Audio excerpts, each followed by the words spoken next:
Hello friends, ನಾನು ಶಿವರಾಜ್ ಪಾಟೀಲ್. ನಿಮಗೆ today's investment daily analysis ಸ್ವಾಗತ. 11th ಏಪ್ರಿಲ್ ರಂಜಾನ್ ಹಬ್ಬದ ಕಾರಣ ಮಾರ್ಕೆಟ್ ಓಪನ್ ಇರೋದಿಲ್ಲ.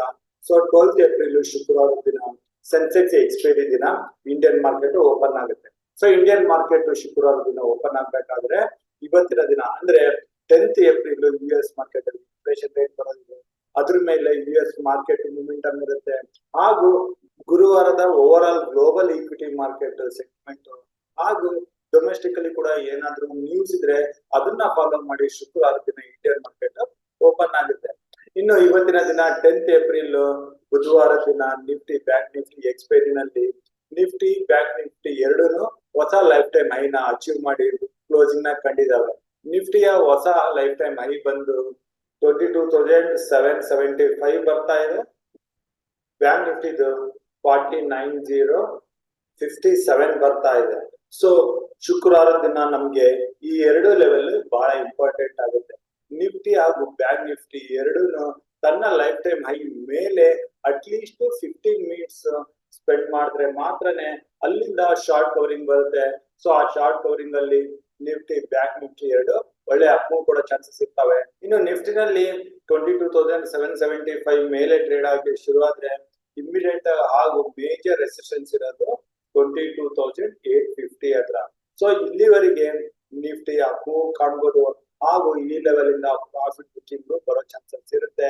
ಸೊ ನಾವು ಏನಾದ್ರು ಕ್ಯಾಲ್ಕುಲೇಷನ್ಸ್ ಇದ್ರೆ 22,800 ಇಂದ 850 ಲೆವೆಲ್ ಅಲ್ಲಿ ಪ್ರಾಫಿಟ್ ಬುಕ್ ಮಾಡ್ಕೊಳ್ಳೋದು ಒಳ್ಳೇದು. ಹಾಗೂ ಇಲ್ಲಿಂದ ಅಪ್ಮೂವ್ ಬಂದ್ರೆ ಕೂಡ ಯಾವುದೇ ಕ್ಯಾಲ್ಕುಲೇಷನ್ ತಗೊಳ್ಳೋದು ಬೇಡ. ಇಲ್ಲಿಂದ ಯಾವುದೇ ಕ್ಷಣದಲ್ಲಿ ಪ್ರಾಫಿಟ್ ಬುಕ್ಕಿಂಗ್ ಬರೋ ಚಾನ್ಸಸ್ ಇರುತ್ತೆ. ಇನ್ನು ನೆಕ್ಸ್ಟ್ ವೀಕ್ ಅಲ್ಲಿ ನಿಫ್ಟಿ ಏನಾದ್ರು 22,850 ಮೇಲೆ ಕ್ಲೋಸಿಂಗ್ ಏನಾದ್ರು ಬಂತು ಅಂತಂದ್ರೆ ಅಲ್ಲಿಂದ ನಾವು ನಿಫ್ಟಿನಲ್ಲಿ ನೆಕ್ಸ್ಟ್ ಅಪ್ ಮೂವ್ಮೆಂಟ್ ಅಲ್ಲಿ ಪೊಸಿಷನ್ಸ್ ನ ತಗೋಬಹುದು. ಸೊ ನಿಫ್ಟಿನಲ್ಲಿ ನಾವು ಈಗಿನ ಮೂವ್ಮೆಂಟಮ್ 22,850 ವರೆಗೆ ಮಾತ್ರ ಎಕ್ಸ್ಪೆಕ್ಟ್ ಮಾಡ್ತಾ ಇದ್ದೀವಿ. ಇನ್ನು ನಿಫ್ಟಿನಲ್ಲಿ ಪುಟ್ ಪೊಸಿಷನ್ ತಗೋಬೇಕು ಅಂತಂದ್ರೆ ನಿಫ್ಟಿ ಏನಾದ್ರೂ 22,800 850 ವರೆಗೆ ಹೋಗಿ ಅಲ್ಲಿಂದ ರಿವರ್ಸ್ ಬರ್ತಾ ಇದ್ರೆ ಅಲ್ಲಿ ಪುಟ್ ಪೊಸಿಷನ್ಸ್ ನ ಟ್ರೈ ಮಾಡಬಹುದು. ಇಲ್ದಿದ್ರೆ ಸ್ಟಾರ್ಟಿಂಗ್ ಆಫ್ ದ ಡೇನೆ ಫ್ಲಾಟ್ ಆಗಿ ಓಪನ್ ಆಗಿ ಕೆಳಗಡೆ ಬರ್ತಾ ಇದ್ರೆ 22,700 ಲೆವೆಲ್. ಸೊ ಇದು ಮೇಜರ್ ಮೊದಲನೇ ಸಪೋರ್ಟ್ ಆಗಿದೆ. ಇದನ್ನ ಬ್ರೇಕ್ ಆಗಿ ಕೆಳಗಡೆ ಬಂದು ಇಲ್ಲಿ 15 ನಿಮಿಷ ಸ್ಪೆಂಡ್ ಮಾಡಿದ್ರೆ ಆ 15 ನಿಮಿಷದ ಕ್ಯಾಂಡಲ್ ಕೆಳಗಡೆಯಿಂದ ಪುಟ್ ಪೊಸಿಷನ್ಸ್ ನ ಟ್ರೈ ಮಾಡಬಹುದು. ಇಲ್ಲಿಂದ ಬರೋ ಡೌನ್ ಕೆಳಗಡೆ 22,500 ಇದು ಮೇನ್ ಸೈಕಲಾಜಿಕಲ್ ಲೆವೆಲ್ ಹಾಗೂ 10 ಡೇ ಮೂವಿಂಗ್ ಆವರೇಜ್ ಇದೇ ಲೆವೆಲ್ ಅಲ್ಲಿ ಬರ್ತಾ ಇದೆ. ಸೊ ನಿಫ್ಟಿನಲ್ಲಿ ನಾವು ಇಲ್ಲಿವರೆಗೆ ಡೌನ್ ಎಕ್ಸ್ಪೆಕ್ಟ್ ಮಾಡಬಹುದು. ಸೊ ಇದು ನಿಫ್ಟಿ ಟ್ರೇಡಿಂಗ್ ಲೆವೆಲ್ಸ್ ಅಲ್ಲಿ. ಈಗ ಬ್ಯಾಂಕ್ ನಿಫ್ಟಿ ಬರೋಣ. ಈಗ ನಾನು bank Nifty 50 minutes candlestick chart ಅಲ್ಲಿ ಇದ್ದೀನಿ. ಸೊ ನಾವು ಬ್ಯಾಂಕ್ ನಿಫ್ಟಿನಲ್ಲಿ ನೆಕ್ಸ್ಟ್ ಅಪ್ ಮೂವ್ ನ ಎಕ್ಸ್ಪೆಕ್ಟ್ ಮಾಡ್ತಾ ಇರೋದು. ಬ್ಯಾಂಕ್ ನಿಫ್ಟಿ ಏನಾದ್ರು ಹೊಸ ಲೈಫ್ ಟೈಮ್ ಹೈ ಮೇಲೆ ಬಂದು 49,057 ಮೇಲೆ ಬಂದು ಇಲ್ಲಿ 15 ನಿಮಿಷ ಸ್ಪೆಂಡ್ ಮಾಡಿದ್ರೆ 15 ನಿಮಿಷದ ಹೈಯಿಂದ ಮಾತ್ರನೇ ನಾವು ಸಿ ಪೊಸಿಷನ್ಸ್ ನ ತಗೋಬಹುದು. ಅಥವಾ ಸ್ಟಾರ್ಟಿಂಗ್ ಆಫ್ ದ ಡೇನೆ ಗ್ಯಾಪ್ ಅಪ್ ಅಲ್ಲಿ ಓಪನ್ ಆಗಿ ಮೊದಲನೇ 15 ನಿಮಿಷ ಹೈ ಮೇಲೆ ಹೋದ್ರೆ ಮಾತ್ರನೇ ಇಲ್ಲಿ ಸಿ ಪೊಸಿಷನ್ಸ್ ನ ತಗೋಬಹುದು. ಸೊ ಇಲ್ಲಿ ಬ್ಯಾಂಕ್ ನಿಫ್ಟಿ ತುಂಬಾ ಸ್ಟ್ರಾಂಗ್ ಆಗಿರುತ್ತೆ. ಒಂದ್ side up move trend movement ಬರೋ ಚಾನ್ಸಸ್ ಇರುತ್ತೆ. ಸೊ ಆ ಮೂವ್ಮೆಂಟಮ್ ಅಲ್ಲಿ ಬ್ಯಾಂಕ್ ನಿಫ್ಟಿ 50,000 ಇಂದ ಮೇಲೆ 50,200 ಅಥವಾ 300 ಲೆವೆಲ್ ವರೆಗೂ ಬರೋ ಚಾನ್ಸಸ್ ಇರುತ್ತೆ. ಸೊ ಬ್ಯಾಂಕ್ ನಿಫ್ಟಿ 49,057 ಅಥವಾ 49,100 ಮೇಲೆ ತುಂಬಾ ಬುಲ್ಲಿಶ್ ಆಗಿರುತ್ತೆ.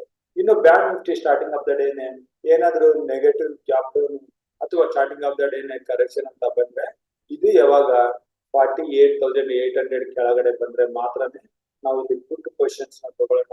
ಇಲ್ಲಿಂದ ಬರೋ ಡೌನ್ 5 ಡೇ ಮೂವಿಂಗ್ ಆವರೇಜ್ 48,600 ಹತ್ರ ಬರುತ್ತೆ. ಇದು ಮೊದಲನೇ ಸ್ಮಾಲ್ ಸಪೋರ್ಟ್ ಆಗಿರುತ್ತೆ. ಇದನ್ನ ಬ್ರೇಕ್ ಆಗಿ ಕೆಳಗಡೆ ಬಂದ್ರೆ ಡೈರೆಕ್ಟ್ ಆಗಿ 48,200 ವರೆಗೆ ನಾವು ಬ್ಯಾಂಕ್ ನಿಫ್ಟಿನಲ್ಲಿ ಡೌನ್ ಮೂವ್ ನ ಎಕ್ಸ್ಪೆಕ್ಟ್ ಮಾಡಬಹುದು. ಪುಟ್ ಅಲ್ಲಿ ಪೊಸಿಷನ್ ತಗೊಂಡಿದ್ರೆ 48,200 ಬಂದಿದೆ. ಇಲ್ಲಿ ಪ್ರಾಫಿಟ್ ಬುಕ್ಕಿಂಗ್ ಮಾಡ್ಕೊಂಡು ಇಲ್ಲಿಂದ ಏನಾದ್ರು ರಿವರ್ಸ್ ಬರ್ತಾ ಇದ್ರೆ ಇಲ್ಲಿ ಸಿ ಪೊಸಿಷನ್ ತಗೊಳ್ಳೋದ್ರ ಬಗ್ಗೆ ಯೋಚನೆ ಮಾಡಬಹುದು.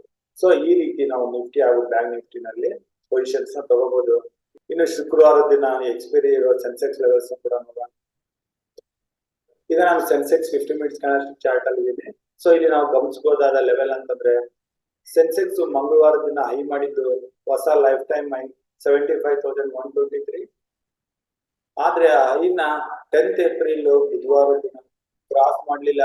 ಇಲ್ಲಿ ಹೈ ಮಾಡಿದ್ದು 75,105.